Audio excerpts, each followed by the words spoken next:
साधना आप अपने मन से कर रहे हो ना। आपको जितना कहा है ना उतना ही आपके लिए साधना है, बाकी सारा कुछ जो है ना मजदूरी है। याद रखना, और मजदूरी में कभी आनंद नहीं आता है ना। तो आप कुछ भी कर लो, अध्यात्म के मार्ग में सारा कुछ अपने मन से किया हुआ सारा कुछ मजदूरी है। और आज्ञा पालन से जो है ना, उसमें एक ही ध्येय रखना कि इससे मेरे गुरु की प्रसन्नता है, बस। तो आनंद आएगा। सहज रहो, सहज रहो। कोई जोर जबरदस्ती अपने जीवन पर डालो मत, है ना। देखो कैसा है, मैं आपको समझाता हूँ। अगर आपको कभी मन होता है कि गार्डन में घूमना है तो घूमो। आपको ऐसा लगता है ना कि ये मेरा साधना का समय है, छोड़ दो। वो जरूरी नहीं है कि ये मेरा साधना का समय है तो इसमें मैं गार्डन में कहाँ जाऊँ। नहीं, गार्डन में जाना है जाओ, खुले आसमान के नीचे टहलना है टहलो, कोई प्रॉब्लम नहीं। जब भी जैसा भी भीतर से आता है धर्म युक्त, वो सारा कुछ करना है और सहज सहज रूप हो जाना है। तो कोई जबरदस्ती की साधना मत करो, क्योंकि जबरदस्ती की साधना से कुछ भी मिलेगा नहीं, जीरो रिजल्ट है उसका। उसका फल जो है ना जीरो है।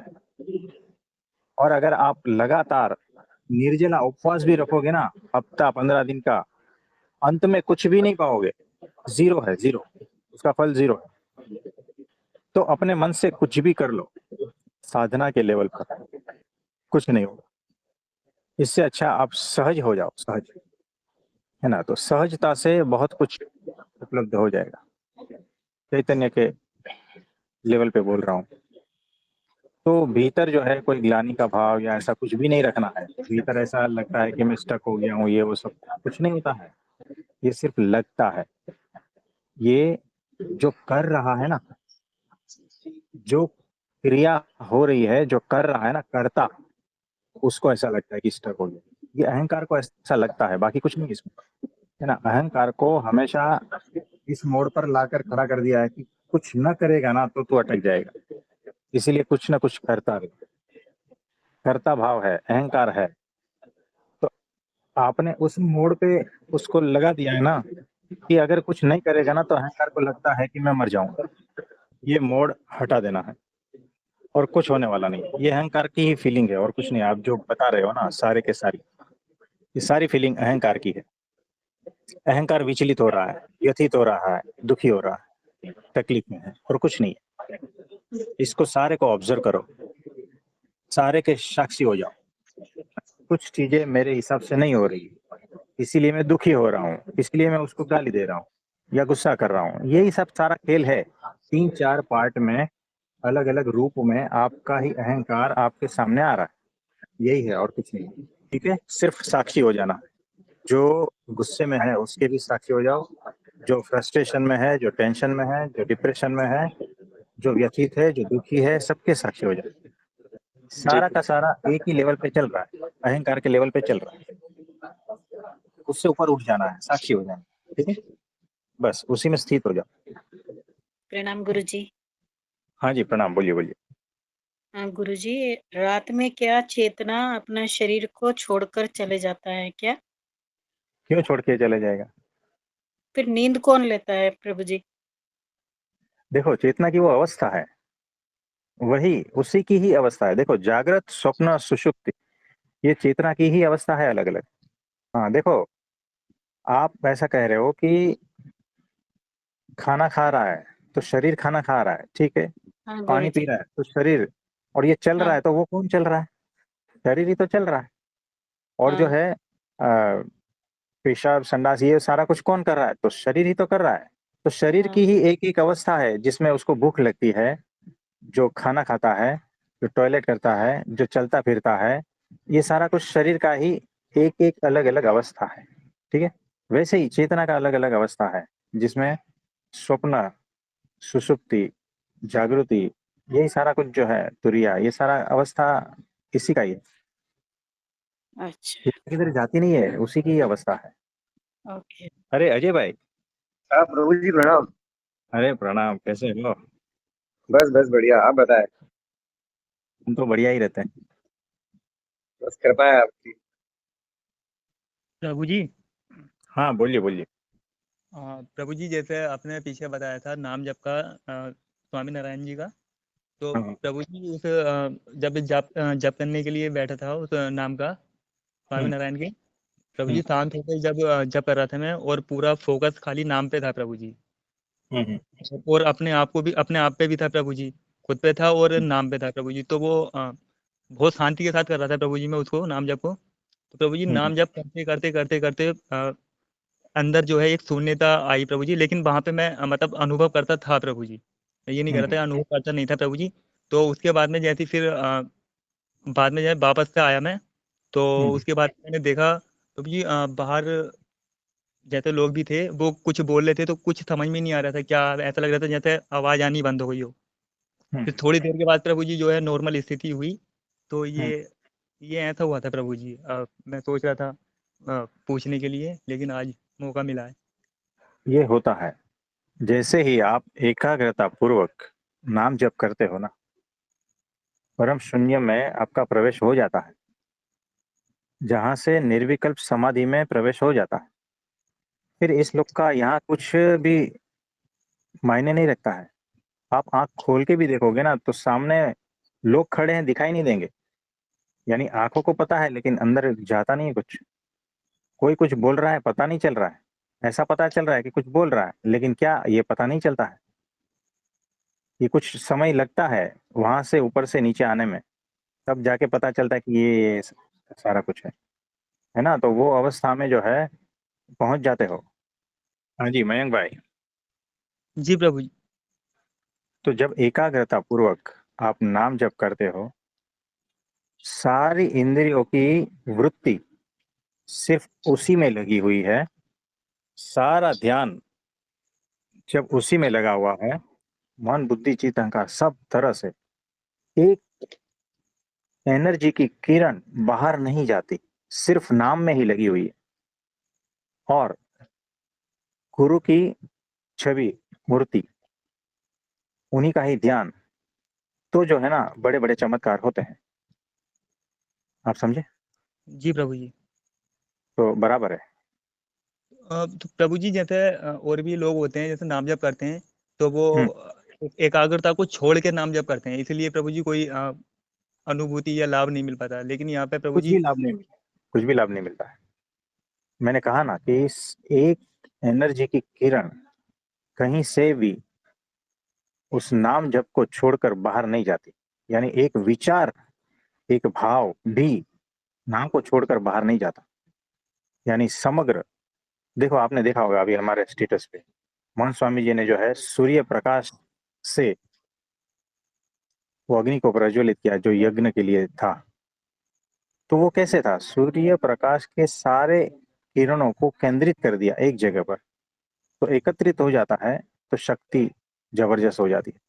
वैसे ही हमारा मन बुद्धि चित्त अहंकार सारा कुछ, विचार भाव सब कुछ जब मन में लग जाता है और एक भी किरण बाहर नहीं जाती, एक ही जगह पर जब फोकस हो जाता है ना, तो उसका रिजल्ट तुरंत मिलता है। ये ऐसा है। तो होश पूर्वक नाम जप, वहां से निर्विकल्प समाधि में तुरंत प्रवेश हो जाता है। नहीं तो भटकते रह जाओगे। सालों जपते हैं, सालों सालों जपते हैं, कोई फल नहीं मिलता है ना। लेकिन इस तरह से अद्भुत परिणाम मिलते हैं। प्रभु जी जैसे नाम जप जिस समय पे चल रहा था, तो हाँ नाम जप करते करते और भी विचार आ रहे थे प्रभु जी, जो अपने साथ बहा के ले जाना चाह रहे थे प्रभु जी। तो फिर हाँ उस समय पे मैं नाम जप करते करते रुक जाता था थोड़ा, और फिर उन विचारों को देखने लगता था प्रभु जी। तो कुछ ही देर के बाद में वो खत्म हो जाकर फिर से स्टार्ट करते कराए प्रभु जी उन नाम जप को। तो ऐसा निरंतर चलते रहता प्रभु जी। लेकिन थोड़ा विचलित तो हो रहा था प्रभु जी मैं वहां पे, लेकिन देखा मैंने बैठ के उनको, वो फिर स्थिति नॉर्मल ही हो गई थी प्रभु जी। फिर जो विचलित हो रहा था वहां पे शांति मिली, और इन सब चीजों को प्रभु जी मैं फिर होश में आके नाम जप निरंतर करता रहा, तब ये घटना हाँ घटी जी, थी। बराबर है। तो ये करना पड़ता है साधक को, जो है ना, ये सारा कुछ करना पड़ता है। होश पूर्वक अपने विचारों को देखना है, और अपने मन जहां जहां भाग रहा है ना, वहां से उठा उठा कर उसको खींच खींच कर वहां लगाना है नाम जप में, है ना। तो ये एक प्रकार का सारे एनर्जी जो बह रही है ना अलग अलग मार्गों से, उसके मार्गों को रोक कर उस एनर्जी को एकत्रित करनी है। जैसे जो है ना वो मैग्नीफाइंग ग्लास सूरज की किरणें और जो अग्नि प्रज्वलित होता है, बस ये एग्जाम्पल याद रखना। बीच में जैसे बोलिए। नाम जब प्रभु जी रोक रहे थे हम, तो उसको फिर इतनी देर रोक दें तो कोई दिक्कत तो नहीं है प्रभु जी, जैसे नाम कर रहे नहीं, हैं? कोई प्रॉब्लम नहीं, ये जो है ना एक प्रैक्टिस है, एक्सरसाइज है। शुरू शुरू में ऐसा होता है, शुरू शुरू में आप रोकते हो, ये करते हो, फिर विचारों को बंद करते हो, भाव को बंद करते हो, मन की इधर उधर भागता है, वहां से उठा के लेके आते हो, फिर नाम जप स्टार्ट करते हो, फिर कुछ देर तक टिकता है, फिर वहां से वापस विचलित हो जाता है। ये शुरू शुरू में होता है, लेकिन होश पूर्वक रहोगे ना तो ये सहजता पूर्वक होता रहेगा, और आपका ही आदेश आपका मन पालन करेगा, आपके आदेश को विचार पालन करेंगे, आपके आदेश को आपके भाव पालन करेंगे, यानी सब कुछ आपके अंडर में आ जाएगा, और बाकी सारी चीजें जो है सहजता पूर्वक होती जाएगी। प्रभु जी फिर सही तरीके से चल रहा है ये फिर नाम जप? एग्जैक्टली बराबर है। ये शुरुआत के जो लेवल है उसमें इसी तरह से ही होता है, और सही कर रहे हो, सही दिशा में भी जा रहे हो। फिर आपको बार बार पकड़ पकड़ के लेके नहीं आना पड़ेगा विचारों को, ये सारा कुछ उसी में ही ये हो जाएगा। देखो, गुरु मूर्ति वही ध्यान है, यानी मैंने मेरे गुरु को चलते हुए देखा है, तो अगर उसको मैं आंख बंद करके देखता हूं तो मेरे विचार, मेरे भाव, मेरा मन सब कुछ उधर लग जाएगा।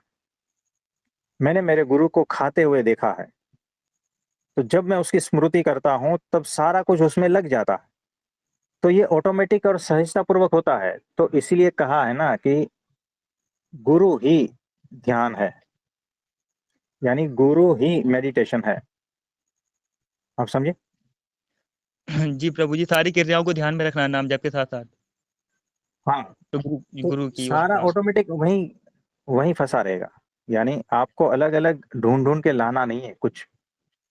अगर गुरु की सारी एक्शन, उसकी बातें, उसके हाव भाव जो भी है सब कुछ, अगर आप उसमें लीन हो जाते हो ना, तो ऑटोमेटिक वही मेडिटेशन है, अलग से कुछ करने की जरूरत ही नहीं है, यानी गुरु ही मेडिटेशन है। तो गुरु इज इक्वल टू मेडिटेशन लिख लो। अद्भुत प्रभु जी, धन्यवाद प्रभु जी। तो ये है, ये इजी टेक्निक है, क्योंकि शून्य में आप ध्यान नहीं लगा पाओगे तुरंत, क्योंकि इंद्रियों को कुछ चाहिए आधार। शून्य निराधार है, इंद्रियां भटकेगी, उसके पीछे आप भी भटकोगे, और तुरंत ध्यान नहीं लगेगा। इसीलिए इंद्रियों को गुरु का आधार दे दो, वो गुरु में फंस जाएगी, है ना, और आपका ध्यान लग जाएगा। और इंद्रिया गुरु में फंसी रहेगी, आपका ध्यान लग जाएगा, और निर्विकल्प समाधि तक पहुंच जाओगे। ये शॉर्ट एंड स्वीट रास्ता बता दिया। फिर वो जो है परम शून्य में प्रवेश कर जाओगे। शुरुआत में नहीं होता है, ये डिफिकल्ट है, लेकिन फिर धीरे धीरे हो जाता है। ये टेक्नोलॉजी है। हाँ जी उमेश भाई बोलिए। हाँ, प्रभु जी अभी मतलब अभी जो भी मेरे मन में विचार आ रहे हैं, हाँ मुझे उनको देखना है, नाम जप या कुछ भी करते हो। अभी जैसे हाँ। मैं जब भी ख्याल आता हूँ 24 घंटे में, मैं हम्म, खाली परमात्मा वगैरह मतलब इसके बारे में ही ऐसा सोचता हूँ। हम्म, और अभी वो करते करते क्या होता है ना बाद में, हम्म। कि वो अलग से थोड़ा सा ऐसा तनाव आ जाता है बाद में। मतलब मुझे वो आने देना है। अभी मैं जैसे नाम जप कर रहा हूँ, कुछ ख्याल आया, हम्म। तो मैं उसको रोकूं या देखूं, मतलब कैसे? देखो, रोक सको तो रोक लो, देख सको तो देख लो, है ना, आपके ऊपर है। अगर जिसमें बहुत कम एनर्जी खर्च होती है वो कर लो, रोकने का प्रयास करोगे तो और उलझोगे। देखो, सहजता पूर्वक जब होता है ना, वही अच्छी बात है। यानी मैंने अभी कहा कि मेरे गुरु के साथ में मेरी मुलाकात, और मैंने जिस हिसाब से मेरे गुरु के दर्शन किए हैं, उतनी बात में अगर मेरा मन बुद्धि चित्त अहंकार अटक जाता है, तो उससे बड़ा ध्यान कोई नहीं है। फिर मुझे क्या मन को इधर उधर से खींच खींच कर लाने की थोड़ी जरूरत पड़ती है, वो ऑटोमेटिक उसी में गया है। जहां पर मेरा इंटरेस्ट है, मेरी सारी इंद्रियां वहां पहुंच गई है। और पकड़ पकड़ के लाने की जरूरत तो तब पड़ती है जब मेरा इंटरेस्ट नहीं है, मेरा फोकस नहीं है, मेरा ध्यान नहीं है, मेरा ध्यान अगर मेरे गुरु की क्रियाओं में है ना, तो फिर और जगह पे नहीं है। और जगह पे है ना, तो समझना मेरा ध्यान बराबर नहीं है। तो आसान तरीका हमने बता दिया महेंद्र भाई। जी प्रभु जी, आपने पहले भी बोला था वो महिमा के बारे में सोचना है, ऐसा कुछ करना हाँ है तो हाँ तो जी। अभी हमें जैसे रामकृष्ण मतलब वो पता है उनका, कुछ तो स्टोरी पता है। हम जैसे सोचते हैं राम को सोचते हैं, कुछ तो वो उनके बारे में सोचते हैं, रामायण के बारे में, हम्म। महाभारत में कृष्ण के बारे में सोचते हैं। हाँ तो जी। अभी हम ये नाम जप कर रहे हैं ना, हम्म। तो प्रभु जी अभी हमें कैसे बताए, हम अभी क्या सोचे महिमा मतलब। अभी आपने देख, जैसे बोला ना कि आपने आप देखा है तो गुरु जी को। महिमा तो अनंत है। परमात्मा की महिमा अनंत है, गुरु की भी महिमा अनंत है। तो उसके बारे में जब निरंतर चिंतन मनन करते जाओगे ना, आप होते ही जाओगे, होते ही जाओगे। यानी आपका सारा कुछ उसी में लिप्त हो जाएगा। मन, बुद्धि, चित्त, अहंकार और विचार, भाव, सब कुछ, सबकी शक्तियां उसमें लग जाएगी। तो इस तरह से करना। तो गुरु इज इक्वल टू ध्यान, इज इक्वल टू मेडिटेशन। अब गुरु तो बहुत बड़ा हो गया, उसकी हर क्रिया, उसका हर शब्द, हर एक्शन, उसकी हर नजर, उसका खाना पीना, उठना बैठना सोना, उसका जेस्चर, सब कुछ उसमें आ गया। ऐसा है, उसमें खो जाना है। तो बिना प्रयत्न का होगा ये। तो महिमा का मतलब है कि महत्व क्या है, मुझे जो मिला है ना उसका महत्व क्या है, मुझे जो परमात्मा की प्राप्ति हुई है वो कौन है, कैसे है, ये महिमा के विचार में आएगा। कौन है यानी कैसे है, यानी जीव ईश्वर माया, उससे पार, जिसके एक एक रोम में अनंत कोटि ब्रह्मांड, वैसे 5.5 फुट के बन के आए हैं। तो वो कैसा है, जब इस बारे में विचार करेंगे ना तब पता चलेगा कि कौन मिला है। परब्रह्म जो किसी को मिला नहीं है, वो हमें प्राप्ति हुई है। अनंत जीव है इस पृथ्वी पर, अनंत मनुष्य है, उसमें से अनंत लोग अध्यात्म के रास्ते चलते हैं, उसमें से कुछ ही लोग सही तरह से भक्ति करते हैं, और उनमें से कुछ ही लोगों को परब्रह्म की प्राप्ति हुई है। तो ये होती है महिमा, कि सबको नहीं मिले हैं, बहुत कम लोगों को मिले हैं। मिले हैं तो ठीक है, समझ में तो बहुत कम को आया है। तो ऐसा है। तो प्राप्ति का विचार और महिमा का विचार जब करते जाओगे ना, उसमें जो है ना कुछ 15 दिन का सेशन है, वो आप सुन लेना पूरा प्राप्ति के बारे में। सभी को मेरा प्रणाम।